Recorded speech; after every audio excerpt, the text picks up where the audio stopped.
गासैनावबो मोनसेल' सोंथि इलेक्शनाव सोर देरहागोन दायो मोनसे गरम खौरां फैदों आं बेखौ होग्रोनो नाजागोन बे जाहैबाय बे समाव सासे बर' आइजोखौ बर' बिमाखौ इउपिपिएलआव भट होनायनि थाखाय बिपिएफनि दैदेनगिरिया बुदों। नैबे खौरांखौ नोंथांमोना गोबां नुबाय गोबां नुवाखै जानांगौ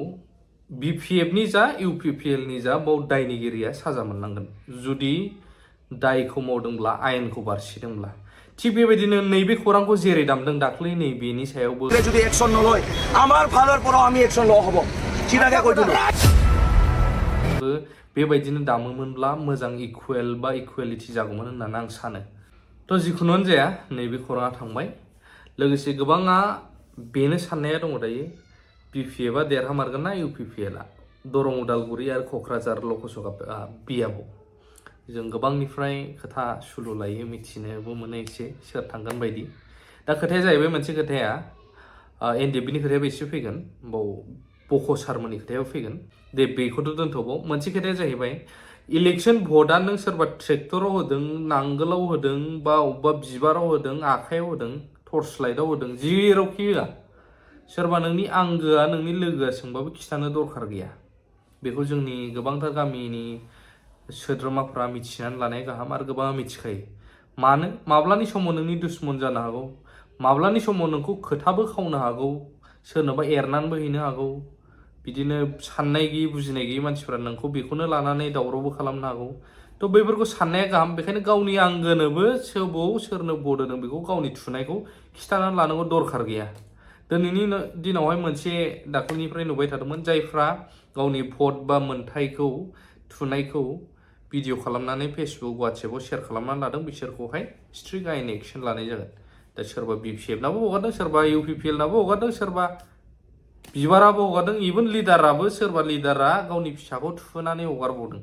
भिडिअ खालामनानै अब्ला मा बुंनो थ' बेबायदि थ' जिखुनुआनो जाया दानिया फैदो दावराव दावसि दाख्लै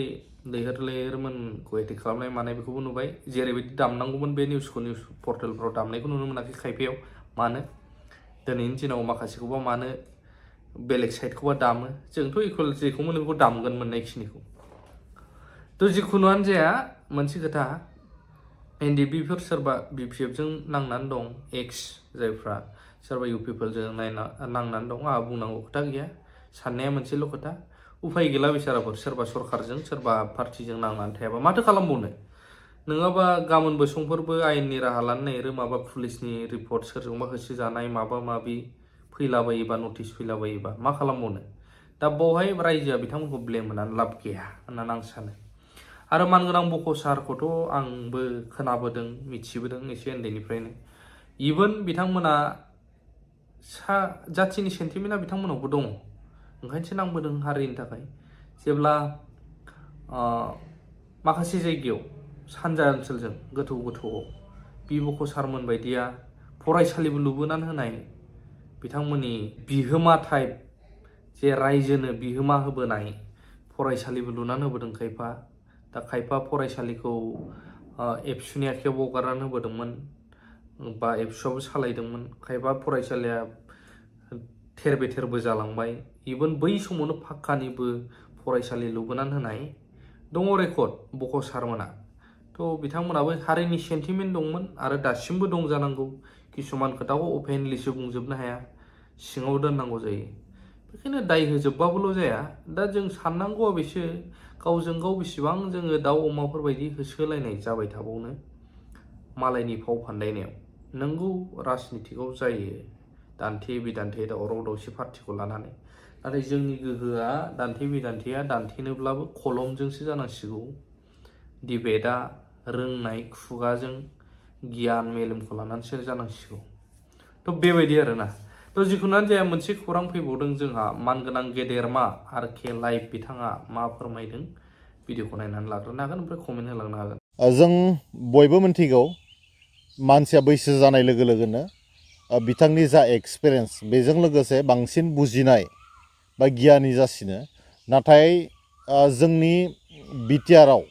साफा सानै मानसिफोर दङ जाय बोराय होलांनानै एसे असुबिदा बाथ्राफोरखौ बुङो सेंग्रा जोलैखौ मिसलिड खालामनो नागिरो बर' रायजो राजा बिथांमोनखौ मिसलिड खालामनो नागिरो बिथांनि बाथ्राखौ दिनैनि खौरां मेलनि गेजेरजों एक्सप'ज खालामनो नागिरदों बयबो मिन्थिगौ बिथाङा अलरेडि गावखौनो मैया प्रेस मिट होनानै एक्सप'ज खालामनानै लादों बिथाङानो जाबाय दावराय देख्रेब नार्जारी बिथाङा गेजेर गेजेर बर'नि माहारियारि आफाद दुलाराय बर' फरायसा आफाद लोगोसे राजखान्थि हान्जा UPPL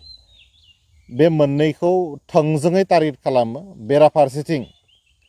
बर' हारिनि दैदेनगिरि मानाव गेदेर दिपेन बर' बिथाङा गोबां टार्गेट खालामनानै बुङो आरोबाव बिथाङा दानि BTRनि CEM मानाव गेदेर प्रमद बर' बिथांखौ गोबारै टार्गेट खालामनानै बाथ्रा बुङो बिथाङा गिबियाव गावखौनो इस्टाब्लिश खालामना लादोंमोन जे बिथाङा निउट्रेल सासे इन्टेलेक्सुवेल होननानै नाथाय जों नुबाय मैया दाखालै जिफोर बाथ्रा जालांदों बेखौ कालार फुननानै बिथाङा बेखौ गुबुन महर होनो नागिरदों दा दावराय देख्रेब बिथाङा गेजेर गेजेर बुंनो नागिरो जे BTRआव असान्ति जादों होननानै बेनि जा फिननाय बर' रायजो राजाया ओरै बिथांखौ होनो लुबैयो जे BTC सासन खालामग्रा हाग्रामा महिलारिनि समाव 150निबो बांसिन बर'नि इन्टेलेक्सुवेलफ्रा जिउ खोमानो गोनां जादोंमोन बेनि गेजेरावबो थांनाय 17 बोसोराव मानाव गेदेर हाग्रामा महिलारि बिथांनि समावहाय मोनथामनिख्रुइ बांसिन गुबुन हारिजों बर'फोरजों दाङाबाजि जानो गोनां जादोंमोन बै समाव खिन्थु हाग्रामा महिलारि बिथाङानो चिफमोन दा दावराय देख्रेब नार्जारी बिथाङा बुंनो नागिरो गाव निउट्रेल होननानै नाथाय मायबा मोनसे जुदि एसे फिसा भुल बुजाबुजि जायोब्ला मिस आन्डारस्टेन्डिं जानो नागिरोब्ला बेखौ मिसलिड खालामनानै इन्टायार BTRआवनो असान्ति जाबाय होननानै बिथाङा बुंनो नागिरो दा गिबियाव बिथाङा BPFनि मानसिखौ जुदि सोरबा समालोचना खालामोबा बिथाङा थाबनो एलार्जि जानानै लोगो प्रेस मिट होयो बेनि मिनिङा मा बिथाङाथ' गावखौनो सिगां बुंदोंमोन जे गावलायनो निउट्रेल गाव माने समाज सिबियारि गाव जातिखौ मोजां मोनग्रा होननानै गावखौ इस्टाब्लिश खालामनो नागिरदोंमोन नाथाय जों नुनो मोनबाय राजखान्थि हान्जा जुदि समालोचना खालामलायोब्ला सिगांग्रो BPFनि जानानै स्टेन्ड होनो ओंखारो दावराय देख्रेब नार्जारीया नाथायबा बिथाङा बुंनो नागिरो गावखौनो निउट्रेल इन्टेलेक्सुवेल होननानै दा बेयावनो फोरमान जायो बिथाङा सासे BPFनि एजेन्ट दावराय देख्रेब नार्जारीया जाबाय सासे BPFनि एजेन्ट बिथाङा गावखौनो बारे गले फोरमान खालामनानै लादों मिडियानि गेजेरजों बिथांनि मिटिं जानायनि गेजेरजों लोगोसे बिथांनि बाथ्रा बुंनायनि गेजेरजों बिथांनि एक्टिभिटिसनि गेजेरजों साफ्रोमबो बर' रायजो राजाया BTRनि रायजो राजाया बिथांखौ दिनै हमदां हादों जे बिथाङा गोलाव सम BPF अर्थात हाग्रामा महिलारिनि स्पाइ जानानै बिथांनि एजेन्ट जानानै जातियाव गुलाय गुजाय खालामनोसो माखासे समाव बाथ्रा बुंदों